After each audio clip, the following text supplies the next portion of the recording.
Hey YouTube, so I am going to show you how to fix your Xbox 360 case. As you can see, mine not the best shape, game keeps falling out, just not good at all. So this is Call of Duty Modern Warfare 3, works great, but the case sucks. As you can see right there, the CD keeps falling out, so we're just gonna fix that real quick.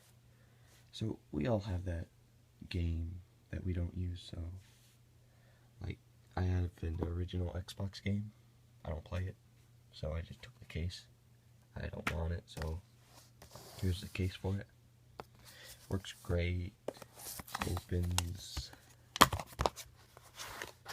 and it'll hold everything, so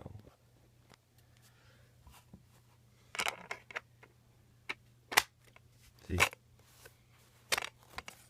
won't fall out, and there you go. Now you have your case, which is fixed, and your game stays in there and doesn't move. So thanks for watching, and like and comment.